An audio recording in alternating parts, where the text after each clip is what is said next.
San Carlos Apache.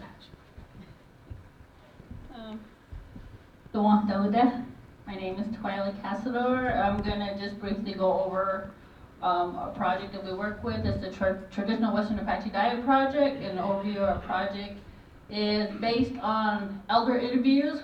We were able to reconstruct 96, well, I don't have a PowerPoint or slide thing because it's just something we don't do. A lot of ours is just speaking. Okay, I'm sorry. Got it? I should mention that Twila has really cool posters back here though, so please take one. Yeah, definitely take one. And sign the sign-in sheet so that you can get all of the presentations via email, as well as get on our listserv so you can learn a lot more about the initiative.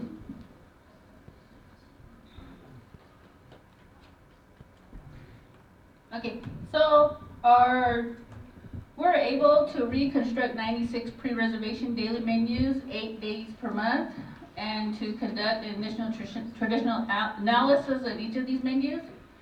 The initial analysis and interviews indicate that our ancestral diet and living the life that supplemented that diet kept us healthy and happy and living according to the natural rhythm and process of Nigel Sun, which is Mother Earth.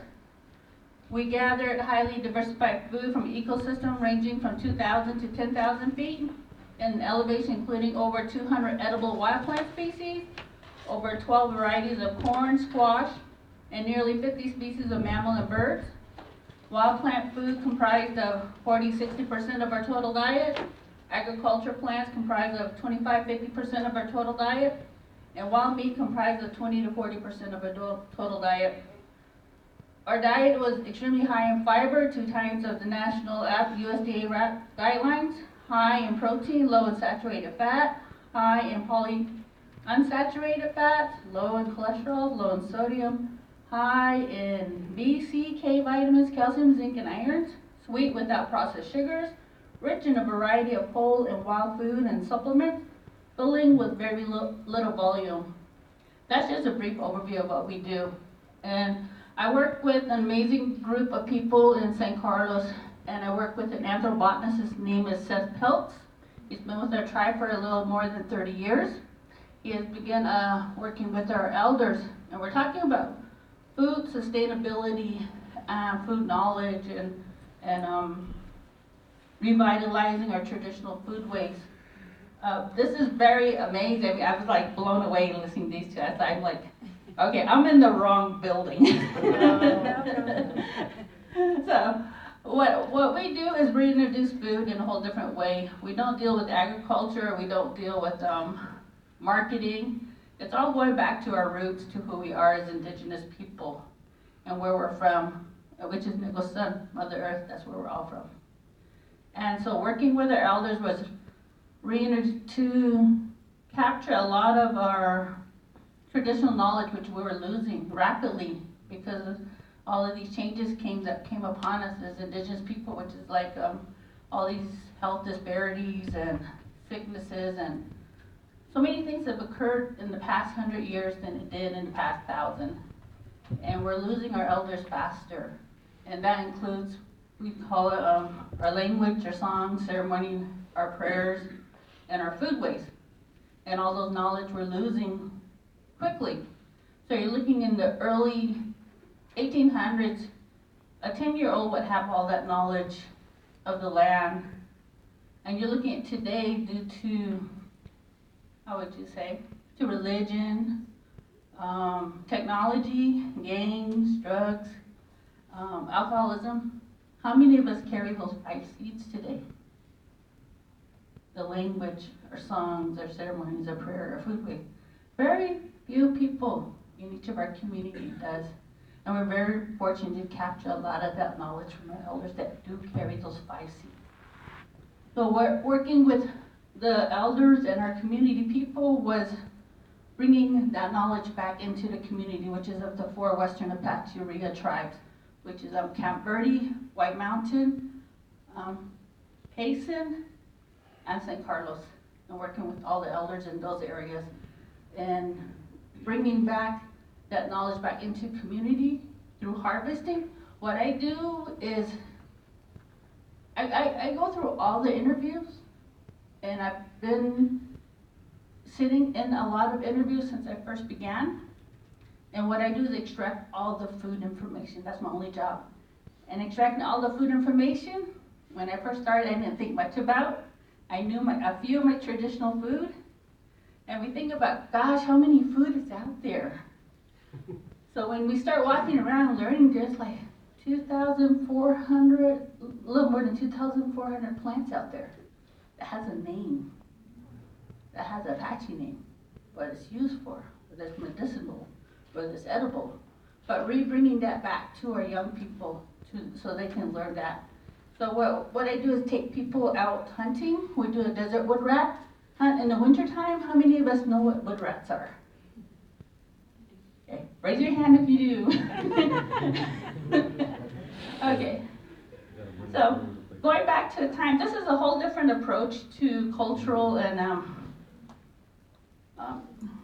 a way of teaching people about traditional foodways. And it's a whole different approach of addressing a lot of our health crises in our communities.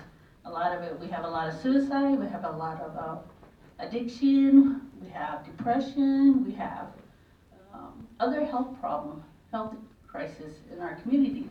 But a lot of it's not using real traditional approaches in each community. And with those 5 that I was talking about, that I usually put 5 acorns in people's hand, which I didn't bring today. But when you spin all those 5 acorns in your hand, it pokes you really fast. And I will say that's a non-native approach to healing indigenous people, indigenous way of life.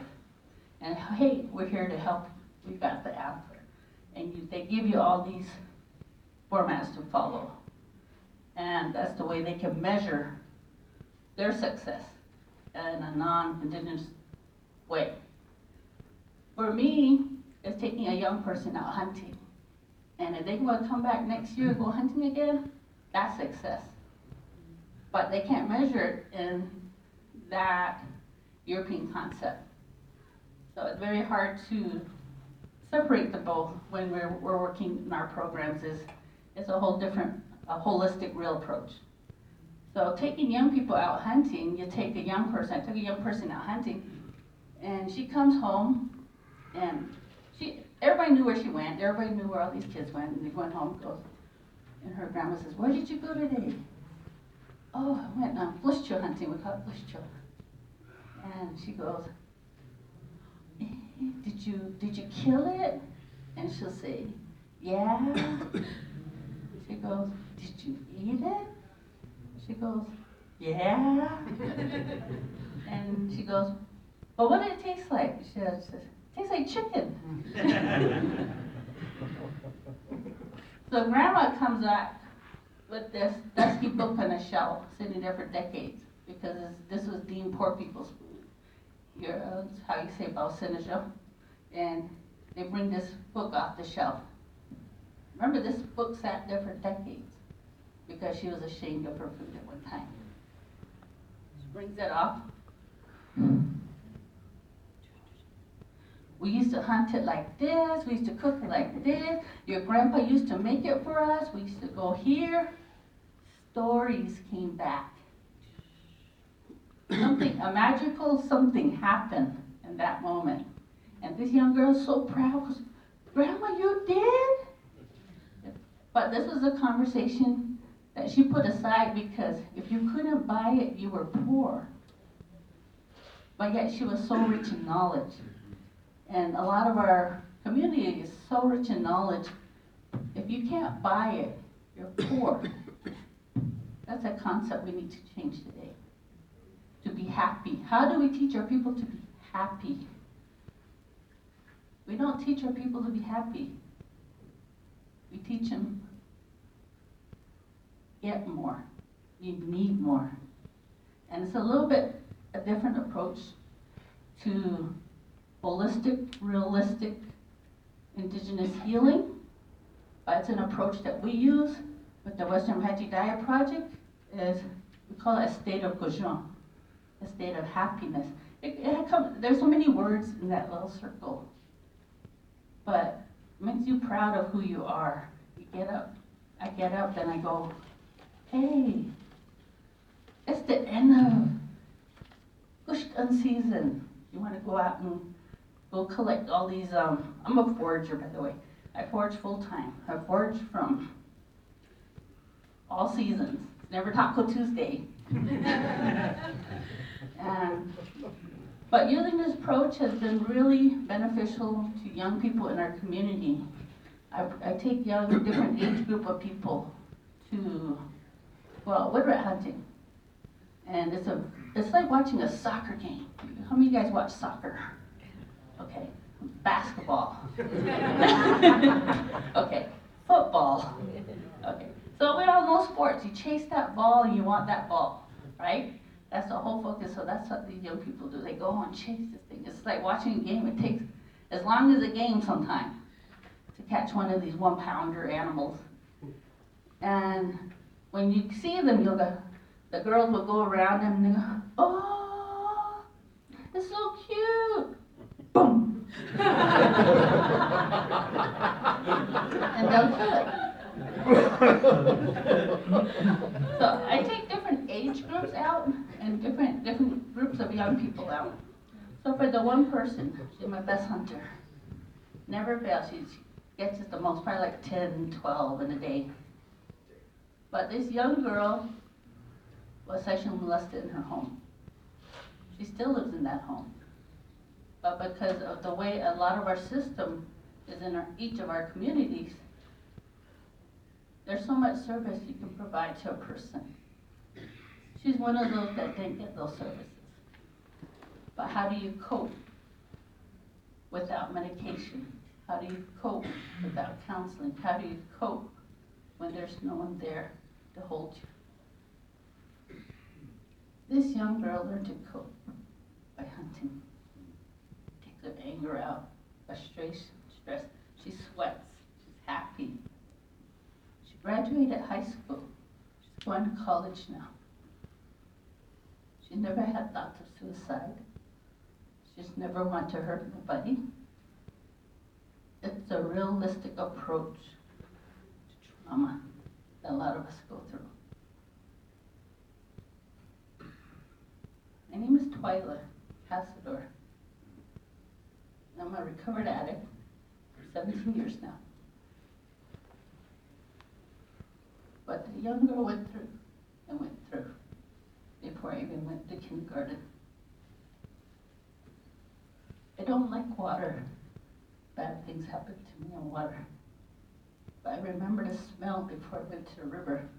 The smell of willow, I could smell the dirt, I could taste the water.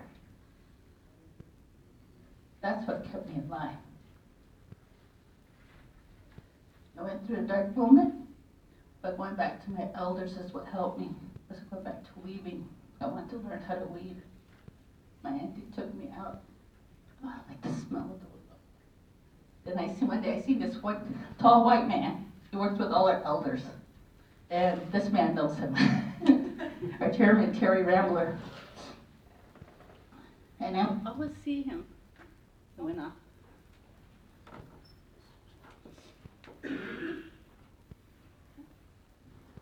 Okay, I'm loud too. Okay. No? No sound? Okay. So I'm pretty loud too with it. So I would see this guy always with our elders. And I've wanted to, okay, I'm gonna go without it. So I would see this guy always with our elders. Can you guys hear me back there? Okay. And I was like, man, those elders, they go all over the place. They learn about the plants, they learn about all these awesome things about our people. I wanted to do that. And I can move this. So I wanted to learn more, and which I did. I learned from some amazing elders, and what it did was it filled a void. Some of us have voids in our lives that we're trying to fill with something, alcohol, drugs, other things, just to feel whole. I start filling that void with the teachings of my elders, the food they were teaching me. I'm gonna do something really quick, okay? I want all of you guys to stand up and go say hi to 2 people you absolutely do not know. Don't say hi to a person you know. And ask where they are from. How are you? Hi. We come from church. Santa Fe. You have 3 minutes to do this.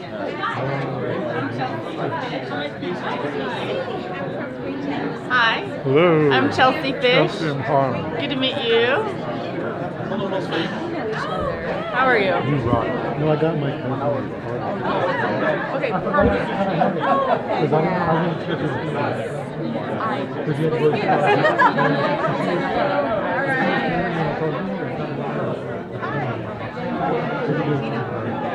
Okay. Now everybody back to their seats. And if you didn't say hi to someone, say hi to somebody and get their name.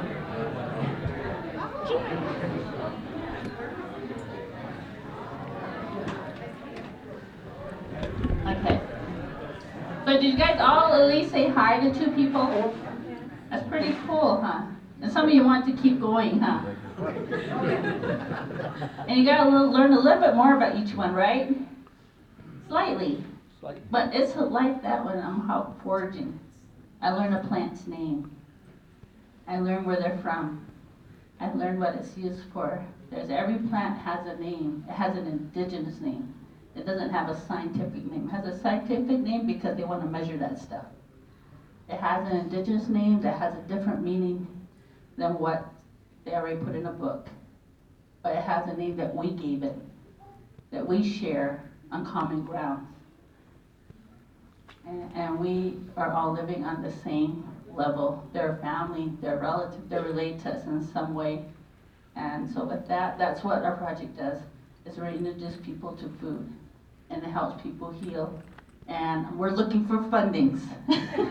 So we're the Western Apache Diet Project, and you can find me, I believe, we have information on here. And we are presently not funded by any programs or any, we don't have any grants, but we measure success in a different way that other people don't measure in the way that we do. And we know what success is. It's the fact that someone wants to come and say, hey, I heard the piñons are ready in Santa Fe. You know, that's a good thing. But they're keeping their mind on that calendar. There's a beautiful calendar back there. You guys are welcome to look at it or take. There's some calendar books back there that were developed by some young people, amazing artists in our community. And by the information given by our elders, they were able to really do a beautiful layout. You'll be surprised how smart young people are and how talented and gifted they are. So with that, thank you. Ahia.